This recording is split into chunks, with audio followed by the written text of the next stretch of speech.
एक आरएमबी भी उनको एक्स्ट्रा नहीं भरना पड़ता, क्योंकि वो सारी जो कॉस्ट है वो यूनिवर्सिटी खुद बेयर करती है। तो मैं जब यूनिवर्सिटी के फाइनेंस ऑफिस में गया तो उन्होंने कैश लेने से मना कर दिया। अक्सर ही किसी ना किसी कंट्री की वीडियो वायरल हो रही होती है, उसको अगर मैं कंक्लूड करूँ तो चाइना इज़ द सेफेस्ट। अगर यहाँ पे जॉब देखनी है तो जॉब की भी अपॉर्चुनिटीज़ यहाँ पे हैं। अस्सलाम वालेकुम, कैसे हैं आप सब? ठीक ठाक हैं, उम्मीद करता हूँ सब खैरियत से होंगे। मैं इस वक्त मौजूद हूँ अपने कमरे में। पाकिस्तान जाने से पहले मैंने एक वीडियो बनाई थी जो कि रिलेटेड थी challenges of studying in China. उस वक्त मुझे एक वीडियो बनानी थी जो कि बेनिफिट से रिलेटेड थी, ताकि आपको ये पता चल जाए कि चैलेंजेस तो हैं ही हैं, बेनिफिट्स कितने हैं चाइना में स्टडी करने के। यहाँ आने के बाद आपको क्या क्या बेनिफिट हो सकते हैं, क्या ये वर्थ इट है, क्या ये अफोर्डेबल है, क्या यहाँ से डिग्री करने के बाद इसकी कोई फ्यूचर में कोई फ़ायदे भी हैं या नहीं, या एक नॉर्मल जैसे हम पाकिस्तान में डिग्री करते हैं वैसे ही एक डिग्री होगी और हम वापस चले जाएंगे। ये वीडियो होगी इस सारी चीज़ों से रिलेटेड। तो सबसे पहले तो ये जिक्र करते हैं कि यहाँ पे क्या टॉप क्लास यूनिवर्सिटीज़ हैं। जैसा कि हम देखते हैं कि पूरी दुनिया की जो लिस्टिंग आती है यूनिवर्सिटीज़ की, तो उसमें जो टॉप की यूनिवर्सिटीज़ हैं टॉप 10 में, चाहे वो चाइनीज़ यूनिवर्सिटीज़ उनमें हैं तो बिल्कुल हाँ हैं। पीकिंग यूनिवर्सिटी है और भी एक दो और यूनिवर्सिटीज़ हैं जो टॉप रैंकिंग में आती हैं। ये एक बहुत बड़ा प्लस पॉइंट है यहाँ पे स्टडी करने का, कि वो लोग जो जिनके पास इतने ज़्यादा पैसे नहीं हैं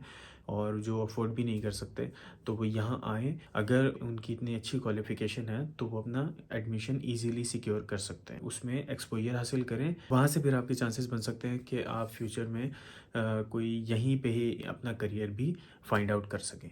उसके अलावा हर तरह की सहूलत ऑलमोस्ट इधर होती है। जैसे कि अब हम भी जिस यूनिवर्सिटी में हैं, ऑलमोस्ट हर तरह की ही सहूलत है। डॉम है यहाँ पे, एक एक चीज़ हमें मिल जाती है इजीली, तो किसी तरह का भी कोई मसला नहीं होता। तो आप ये अंदाज़ा लगाएं कि जो टॉप क्लास यूनिवर्सिटीज़ हैं उसमें किस किस तरह की फ़ैसिलिटीज़ हो सकती हैं। आइदर वो रहने के लिहाज से हों, या वो खाने पीने के लिहाज से हों, या फिर वो डॉम के लिहाज से हों।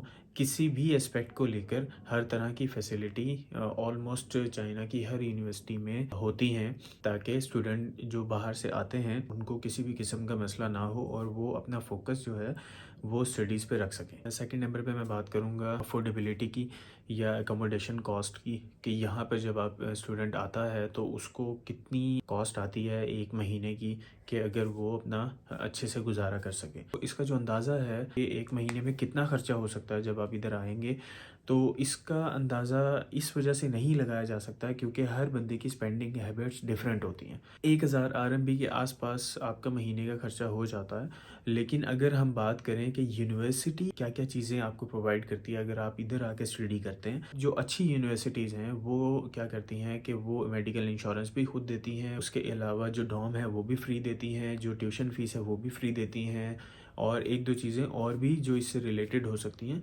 वो फ्री प्रोवाइड करती हैं।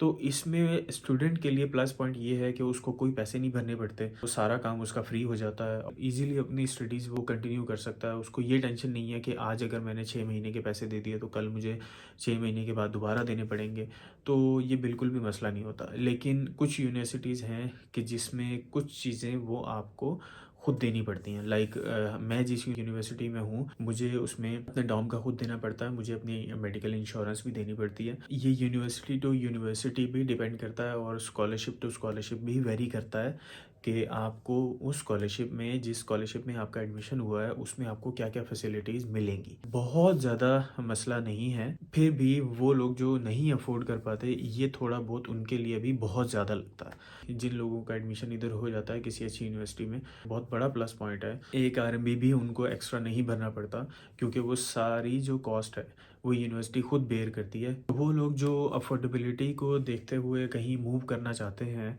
तो चाइना मेरा ख्याल है कि उनके लिए फ़र्स्ट चॉइस होना चाहिए, क्योंकि सबसे सस्ता है। यूरोप को देख लें, इंग्लैंड को देख लें, ऑस्ट्रेलिया को देख लें, वो लोग जो कनाडा भी जाते हैं या अमेरिका भी जाते हैं उनको बहुत अच्छे तरीके से इस चीज़ का अंदाज़ा होगा कि वहाँ कितने ज़्यादा अखराजात होते हैं, कितने ज़्यादा एक्सपेंसेस होते हैं, रूटीन के जो एक्सपेंसेस हैं। तो अफोर्डेबिलिटी के हिसाब से चाइना मेरा ख्याल है कि सबसे कम पैसे लगते हैं इस मुल्क में। अब तीसरे पॉइंट की तरफ चलते हैं, जो कि है कि अगर आप यहाँ आने से पहले या यहाँ आने के बाद चाइनीज़ लैंग्वेज सीख लेते हैं, ये एक बहुत बड़ी अचीवमेंट है उन बच्चों के लिए जो यहाँ फ्यूचर देखते हैं अपना, जिनको यहाँ लगता है यहाँ हम टाइम ज़्यादा गुजारना चाहते हैं या हम गुजारेंगे, तो उन लोगों के लिए ज़रूरी है कि वो लैंग्वेज सीख लें। अगर वो लैंग्वेज सीख लेते हैं तो उनके लिए कल्चरल पॉइंट ऑफ व्यू से ये प्लस पॉइंट है कि वो जब चाइनीज़ से इंटरेक्ट करते हैं तो उनको मसला नहीं होता, क्योंकि यहाँ पे ज़्यादातर चाइनीज़ को, बल्कि आप 95% या 97 भी अगर कह लें तो गलत नहीं होगा कि चाइनीज़ को इंग्लिश नहीं आती।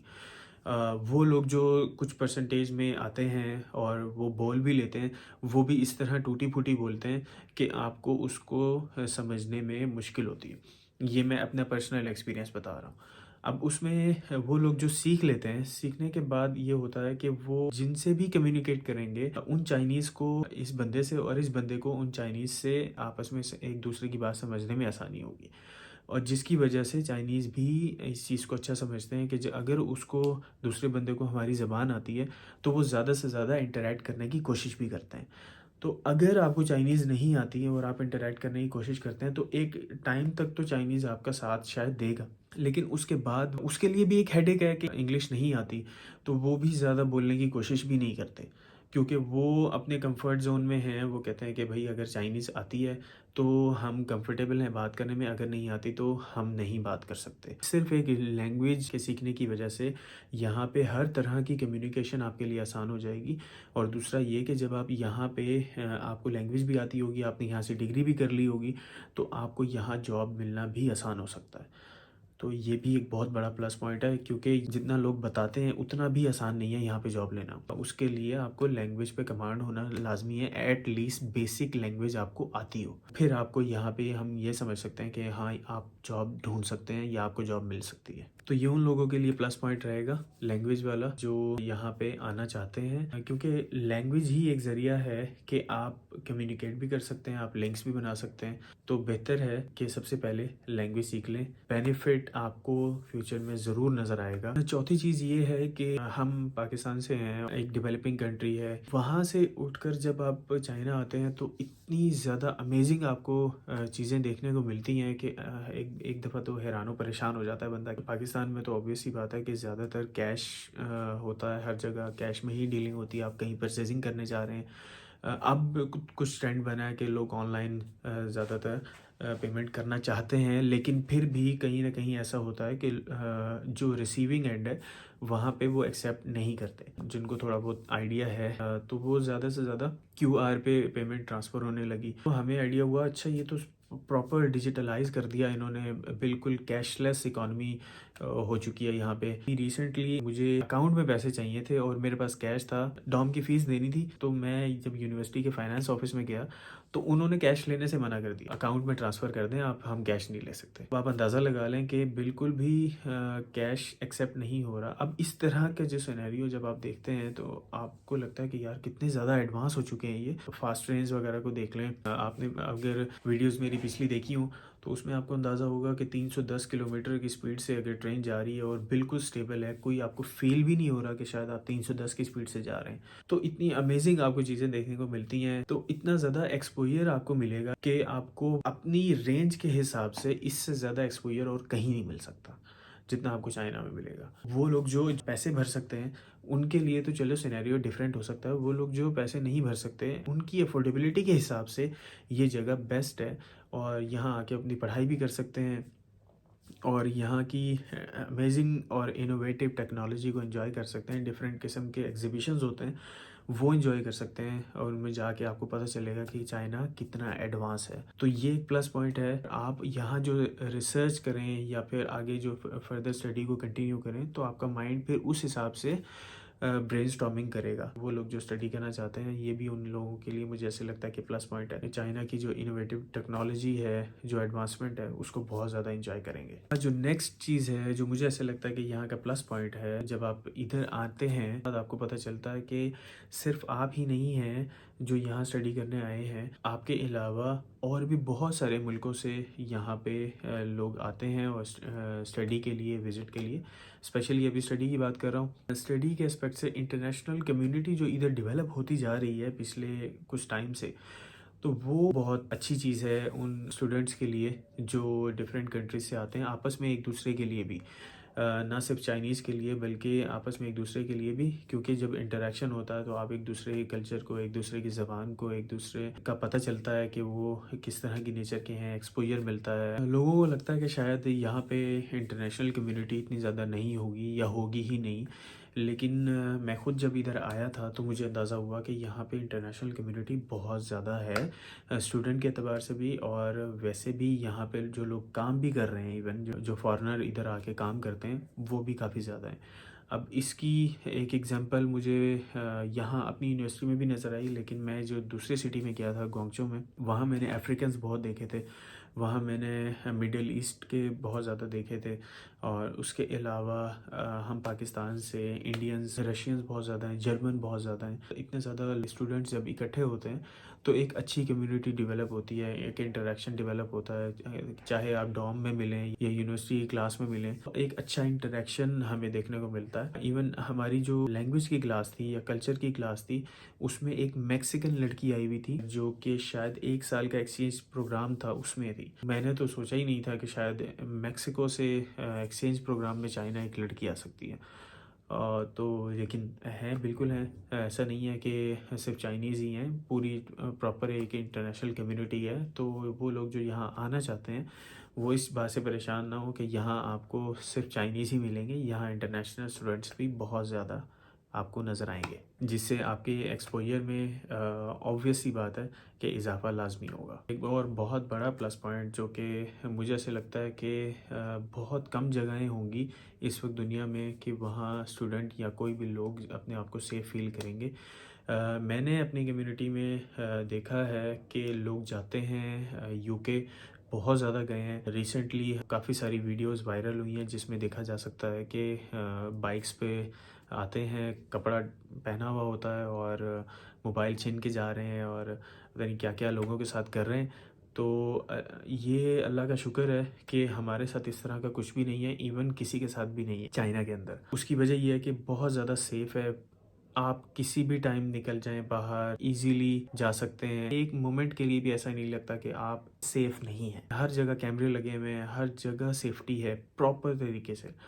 कभी भी ऐसा फील नहीं होगा कि यार आपको लग रहा है आप अनसेफ हैं और आपके साथ कुछ हो सकता है या आपको कोई नुकसान पहुंचा सकता है, ना पैसों के एतबार से और ना किसी और एतबार से। मेरा ख्याल है कि अक्सर ही किसी ना किसी कंट्री की वीडियो वायरल हो रही होती है कि वहाँ पे स्टूडेंट के साथ ये हो गया, स्टूडेंट के साथ ये हो गया। तो उसको अगर मैं कंक्लूड करूँ तो China is the safest from all of them. इसके अलावा जो एक और प्लस पॉइंट है जो कि मेरा सबसे ज़्यादा फेवरेट है, वो है ट्रैवल अपॉर्चुनिटीज़ के लिहाज से। मुझे ट्रैवल करना बहुत पसंद है, इसीलिए मैं पाकिस्तान भी बाय रोड ही ट्रैवल करता हूँ, क्योंकि बहुत सारी ऐसी डिफरेंट चीज़ें आपको देखने को मिलते हैं, क्योंकि ये पूरा एरिया आप एक्सप्लोर करते हैं। अच्छा, यहाँ के हिसाब से अगर मैं बात करूँ तो वो स्टूडेंट जो यहाँ आते हैं उनके पास काफ़ी सारी अपॉर्चुनिटीज़ हैं। बहुत सारे हिस्टोरिकल कल्चरल स्पॉट्स पूरे चाइना में ही मौजूद हैं।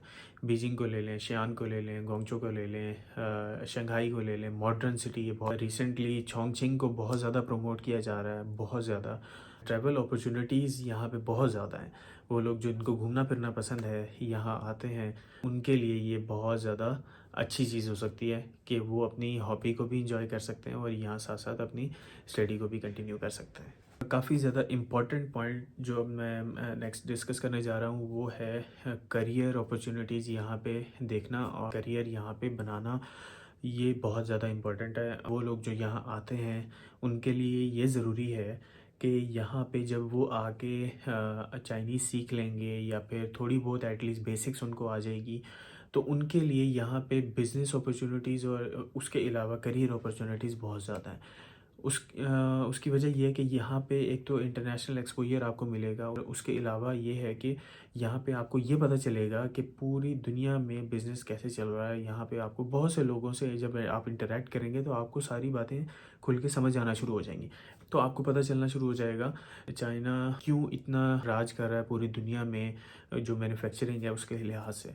वो लोग जो यहाँ आए हैं उनके लिए बेनिफिट हो सकता है कि अगर वो यहाँ से एक्सपीरियंस हासिल करते हैं, यहाँ से डिग्री हासिल करते हैं, जो बिज़नेस की चेन है वो समझने की कोशिश करते हैं। अगर यहाँ पे जॉब देखनी है तो जॉब की भी अपॉर्चुनिटीज़ यहाँ पे हैं। ऐसा भी ऐसी बात नहीं है कि यहाँ पे नहीं है, लेकिन उसके लिए ज़रूरी है कि आपको लैंग्वेज आती हो। अगर आप यहाँ पे आने के बाद जॉब फाइंड आउट करना चाहते हैं या फिर या कोई बिजनेस अपॉर्चुनिटी ढूंढना चाहते हैं, उस एतबार से इधर बहुत ज़्यादा अपॉर्चुनिटीज़ हैं। ये कुछ मेरे पॉइंट्स थे। तो अगर मैं इन सारे पॉइंट्स को कंक्लूड करूँ तो हाँ, बिल्कुल यहाँ आना चाहिए, क्योंकि ये मॉडर्न है, एडवांस है, इनोवेटिव आपको चीज़ें देखने को मिलेंगी। इसके अलावा कॉस्ट ऑफ लिविंग कम है, स्कॉलरशिप आपको मिल जाती है। तो इस तरह के मल्टीपल पॉइंट्स हैं जिसकी वजह से मैंने आपको रिकमेंड किया है कि आप लोग चाइना ज़रूर आएँ। ये जो पॉइंट्स मैंने डिस्कस किए हैं, उम्मीद है कि आपको ये ज़रूर समझ आए होंगे और वो लोग जो यहाँ आना चाहते हैं उनके लिए कुछ आसानी हो गई होगी। और जो मैंने चैलेंजेस वाली वीडियो बनाई थी वो भी चैनल में जाके सर्च कर सकते हैं और वो देख सकते हैं, ताकि आपको भी आइडिया हो जाए कि प्रॉज एंड कॉन्स क्या हैं और आपको क्या करना चाहिए। ये थी आज की वीडियो। अगर आप ये लोग ये चाहते हैं कि कॉस्ट ऑफ लिविंग बता दें तो कमेंट में आप वो अपनी सारे जो क्यूरीज़ हैं वो आप मुझे बता सकते हैं या मुझे इंस्टाग्राम पे डीएम कर सकते हैं, मैं आपको ज़रूर रिस्पॉन्ड करूँगा। ये थी आज की वीडियो। उम्मीद है आपको वीडियो पसंद आई होगी। वीडियो पसंद आई तो लाइक करें, कमेंट करें, शेयर करें और सब्सक्राइब करना नहीं भूलना। तो मिलते हैं नेक्स्ट वीडियो में, तब तक के लिए अल्लाह हाफ़िज़।